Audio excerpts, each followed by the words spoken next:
everybody, welcome back to the channel. This is Rob here at Smirking on Reviews, and tonight, well, you clicked on it, so you already know what we're going to be talking about. But tonight we're going to be talking about a movie that I said I was not going to see because I said I never needed a Joker origin story, and I still don't. And in kind of ways, I don't think I even got one. But we're going to talk about Joker, the Todd Phillips movie starring Joaquin Phoenix.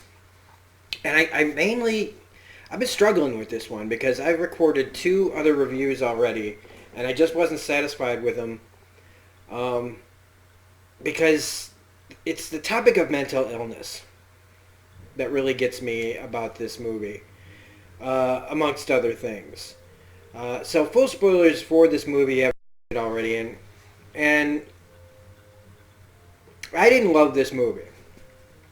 I know that this movie is got some hardcore fan base.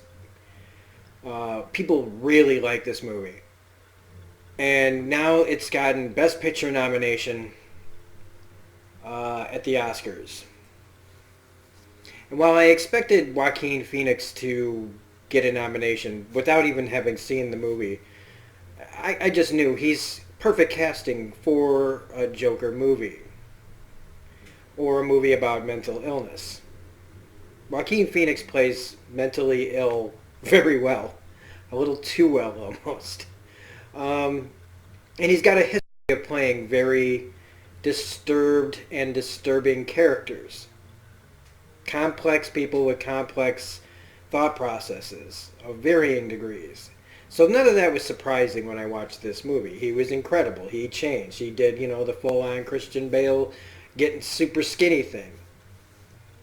One of the things that I never understood about this performance, though, was why all the dancing. It's not that I didn't like it, I just didn't understand it. It's a lot of dancing. There's a lot of this that just kind of feels like, I've seen the Joker kind of dance a little bit in movies. This one just felt like I don't know, it just felt out of place for this character to me. But that's just one tip of the iceberg on things that I have to talk about. One of the other things is the choice that they made to make his laughing a condition. I am fine with people taking license with characters that are very, very well known. There's not pretty much... The Joker's gotta be the most popular or well-known comic book villain and or character, one of them, of all time. And I don't mind interpretations. Cesar Romero's Joker from the 60s is goofy, campy, kooky, all, And Jack Nicholson did a really good job. He did a really good job. And for a long time, for a little bit there, he was just like, there was no touching it. Jack just did it. But he was more of the gangster Joker.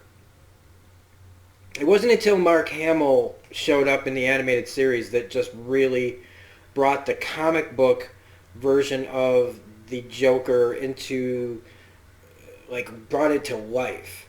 With Bruce Timm and them, who did the animated series, they really sprang him to life and made him, but still it was for kids, so they could only go so far. And they did, in Batman Beyond, Return of the Joker and stuff like that. They've done some really cool stuff. And then the Arkham Asylum games, all the Arkham games, those were incredible. Mark Hamill just, every time he plays him, he finds more layers to go in with this character. And then you get Heath Ledger. And Heath Ledger, I was like, no, what? What? And he fooled everybody. He, tragically, he died before it even came out. And he was the agent of chaos that I always wanted the Joker to be. That's how I always saw him from the comics. He still wasn't he still couldn't really touch Hamill. He was like, because he wasn't even trying. He wasn't trying to do Hamill either. He was doing his own thing. But if they, but we're talking about the Nolan movies, and they were all, steeped in reality, and so he was, held back by the script and what Nolan wanted. I think Heath Ledger could have, with seeing the performance that Ledger gave, he could have been the perfect Joker if they had gone more of the comic book, let's embrace the comic character more than this realistic world. And then we get to Joaquin Phoenix, who looks like he just stepped right out of the 80s version, 70s and 80s version of the Joker. I think that's Jim Starlin. Is that who did the Joker? I'm always forgetting some of the DC artists from that time period, or if it was Byrne. But he looks like Joker. But to me, that's basically where it ends. He looks like him, but to me, he's not him. To me, and I know people are going to, this is just my opinion, okay? Because I don't really feel like this is a Joker movie. This is a movie called Joker. And I don't mean because how can you say that? It's that Thomas Wayne and Bruce Wayne and Alfred were in it. Well, those things are all true. I'm just going to call this a movie about a guy named Arthur Fleck, who was called a Joker on TV, and that is why he wanted to be called Joker at the end of the movie. I know that they want this to be the Joker, but I'm going to call him, I guess, a Joker.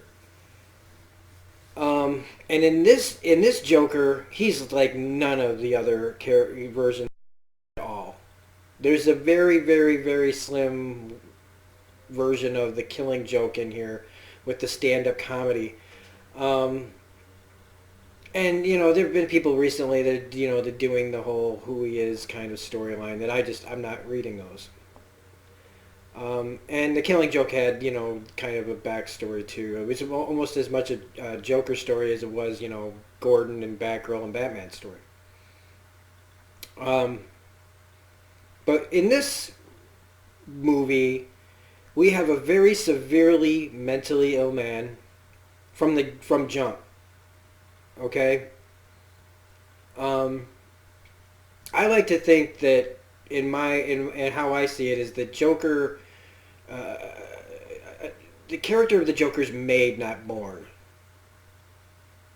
And this guy, he just kind of feels like he was just born into mental illness. Born into this lot of his life that he was always going to go this way. And you could maybe say that that's how they did the original character. He was always going to be this way, but it's just... Yeah.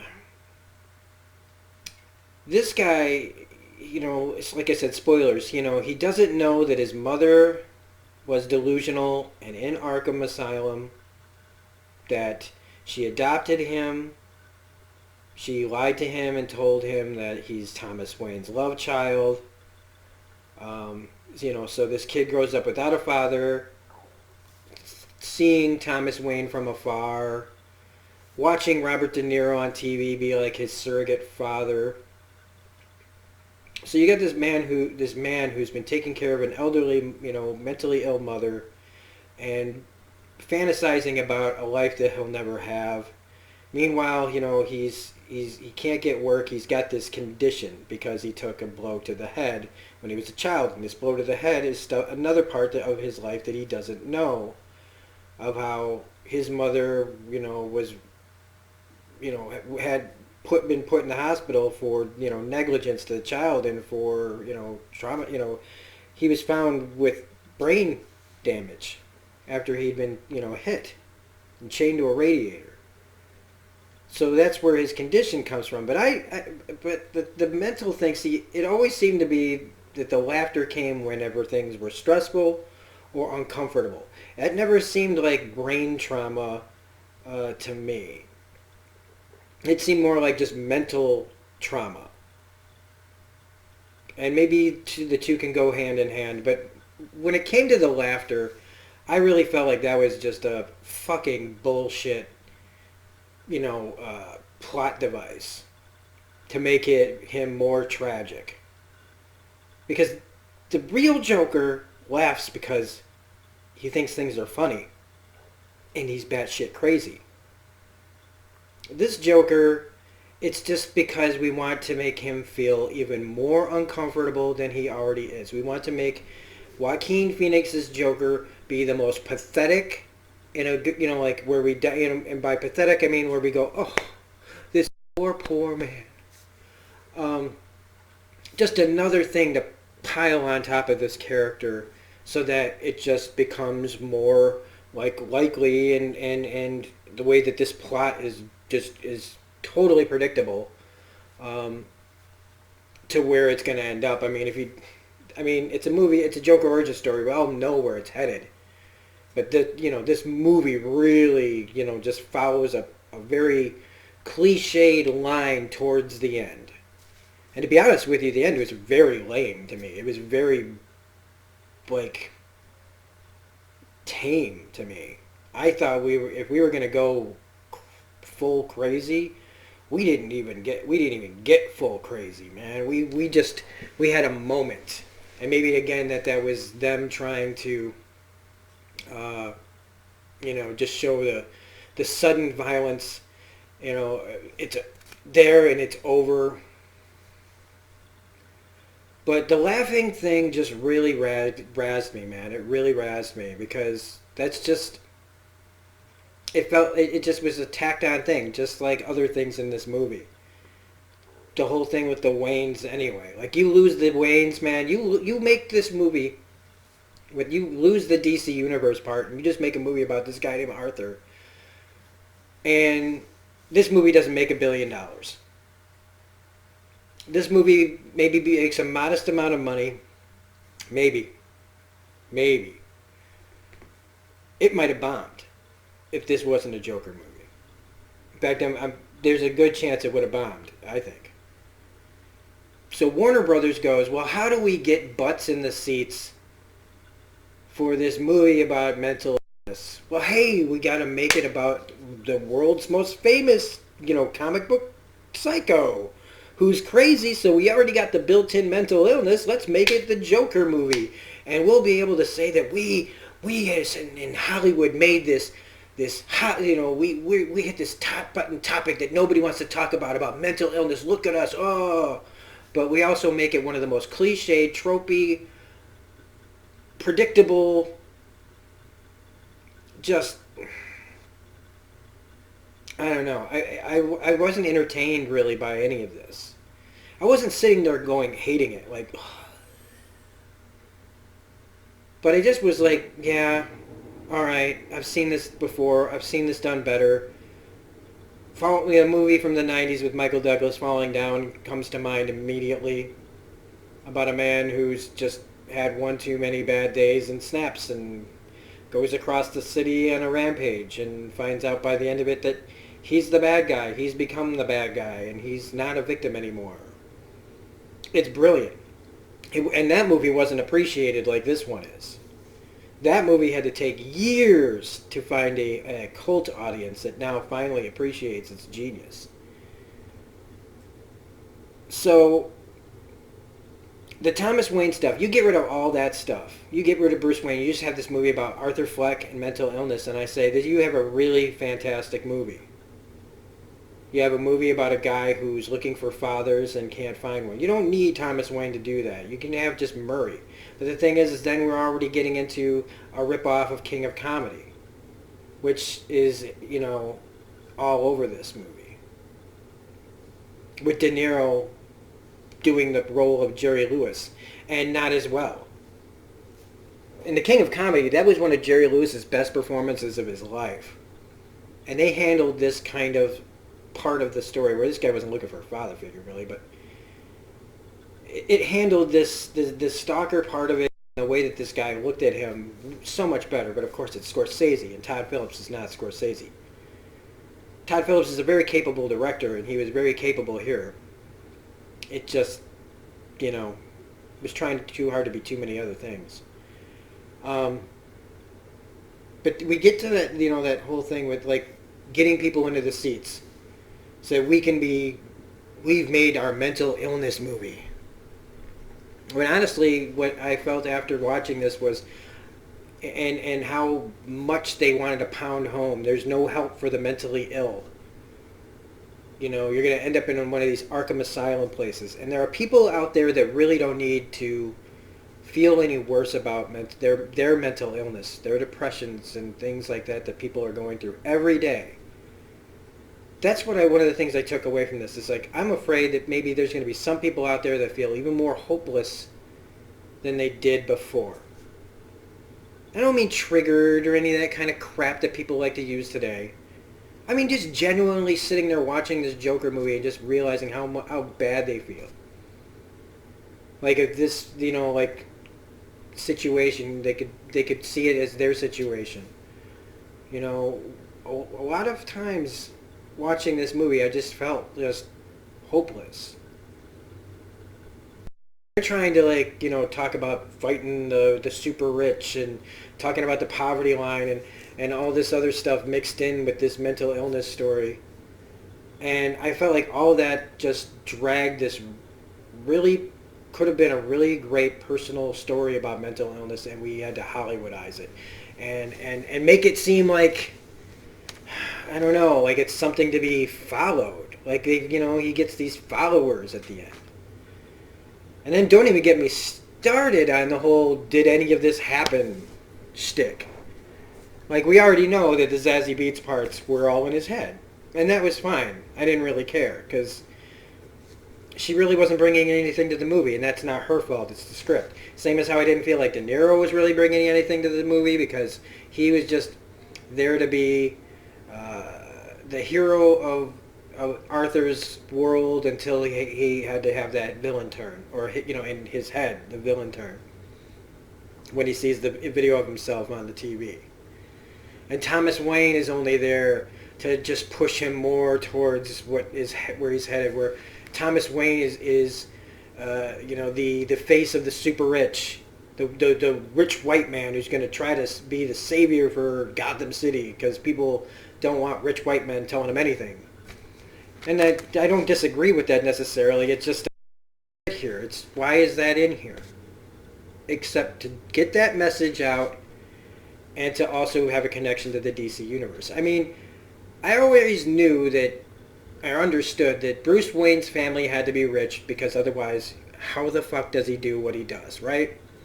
But it's only been, like, to me, recently, in the past maybe 10 years, that they've started to go down this rabbit hole of maybe the Waynes weren't that great of people. There was a video game, the Telltale Batman series video game, that delved into the Waynes' history. I think Snyder and Capullo's run on Batman and the New 52 did it. But that's a recent development of kind of showing that maybe the Waynes weren't, especially Dr. Wayne. We always forget he was a fucking doctor. That, you know, he maybe wasn't as great as everybody put him out to be. Maybe people even back in the day didn't really think much of him, but we never had to really worry about it because they were always dead. So I feel like you get rid of that stuff, man. Get rid of Bruce Wayne. Get rid of that lame Alfred. Oh my God, was that one of the lamest Alfred? That has to be the lamest Alfred I've ever seen. No offense to that actor. He's just doing his job. But that was so not Alfred. I don't mean because of the way he was built or anything. It was just the way he was written. Alfred is one of the most eloquent and capable, and handles things so well, that the way that they handled him in that one scene just it showed me that they don't really know what they're doing with this property. They're forcing this story to work and be damned characters that a lot of us all really know from the top down. The side characters, everybody but Joaquin Phoenix, is a cliche and a trope. The cops are played by really great actors. There's Bill Camp and the guy who played Nucky Thompson's brother in Boardwalk Empire. I forget his name, but he's great. They're just there to be, hey, we know who we know you did it, but we can't arrest you because we can never find you. The guys on the subway that he kills, I mean, they were just the most. Did they deserve to get shot at first? No, but the way they wrote them to just be so unsympathetic, they were like horror movie red shirts. The guy at the clown. There's apparently a whole building full of people that are just looking for clown jobs at the Ha Ha Factory, whatever it's called. That guy was also from Boardwalk Empire. Yeah, the guy who gave him the gun. He's clearly the guy he's a threatening bully who's only in it for himself. You know where this is headed. There's no other part of this guy's personality. Zazie Beetz is nothing in this movie. She is nothing. And again, not her fault. Not her fault at all. She's just there to be part of his fantasy. His mother, she's just there again, like, I'm not going to call her, I mean, she's cliched old, burdensome mother who, very much something we've seen before. Played by the actress from 6 Feet Under, who is, again, I'm forgetting her name as well. Frances, no, I don't want to mess up her name. But she's a tremendous actress, and she gets basically nothing. She's just the burden and the liar character, the one who's been hiding, and she doesn't even know she's lying. She's so mentally ill. The musical choices in this were so bizarre. Some of it was all right, but when he's going down the stairs and they're playing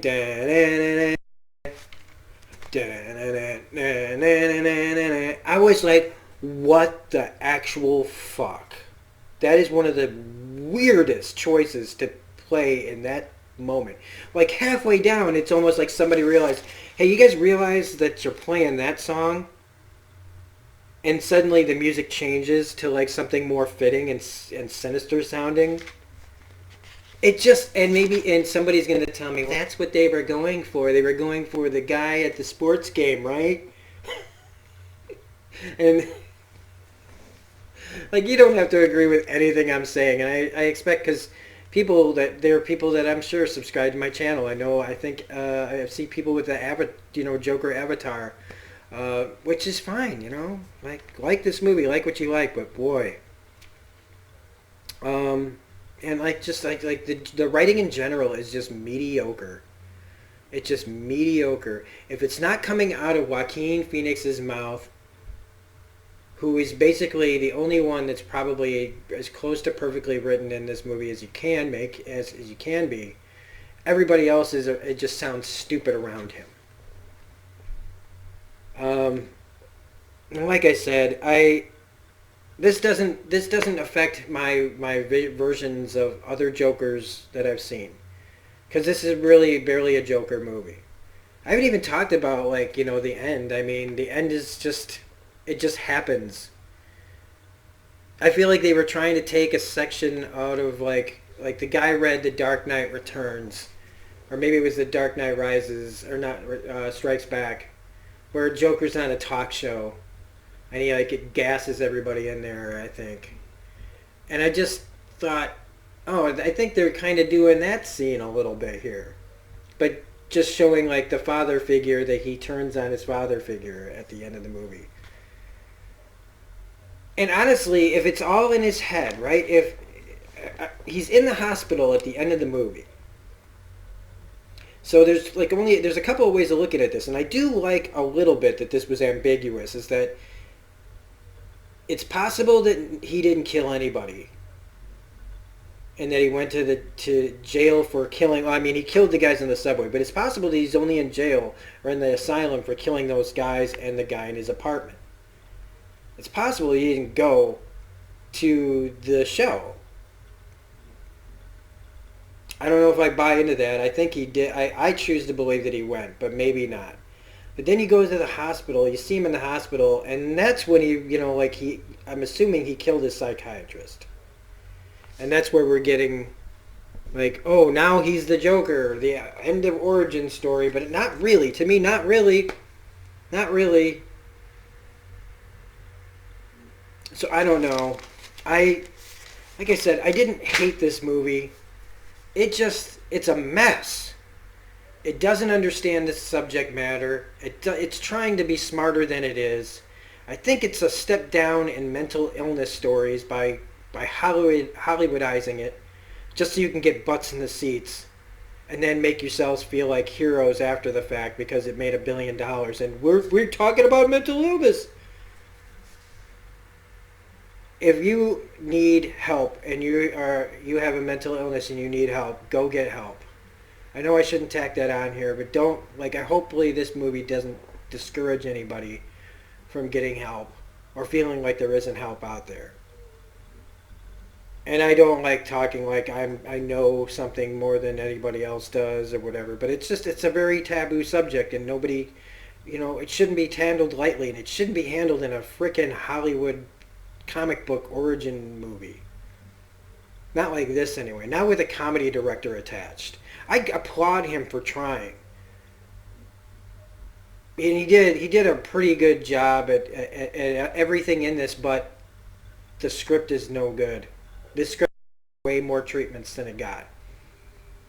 And they really should have just decided. I feel like this was just a decision to make more money rather than tell a really honest story about a man's collapse into mental illness. Lose all that riot stuff, lose all that shit about the fight the rich and all this crap in the movement and Gotham City and all that bullshit, because... But I doubt, with it making $1 billion, I don't even know if this is the last we've seen of this movie series, and that makes me even more like... Because what are they going to do next, man? Because if he's full-on Joker now, then... where's the moral of that next story? I don't know. Anyway, that's my take on this movie. I'll never watch it again. Because I don't need to. It's the only thing that it stays with me is that I just feel like it hurts the way that we need to talk about mental illness. And I don't blame any of the actors or even Todd Phillips, really. I blame the studio and I blame DC for going for the money and not the moral choice to tell an honest story about mental illness without making it so Hollywood. And I know that this is going to probably get a lot of thumbs downs, and people are going to think that I hate, but whatever. I had to be me, man. I had to be fucking me, and I had to tell you guys how I really feel. That's why it took 3 tries, because I've been struggling with this one. So, that being said, if you like this review, please hit the like button, comment, share, subscribe, hit the bell for all notifications. If you've never been to this channel before, you can find me on Twitter at reviews_gun. I don't know why that matters if you're the first time you've been here. If you feel so inclined to donate to my channel and get better, you can go to my ko-fi.com/smirkinggunreviews or my paypal.me/smirkinggunreviews as well. I always forget to say this shit at the beginning of the episodes, of the reviews. So, this is Rob saying have a great night, and we'll see you on the next video. Bye.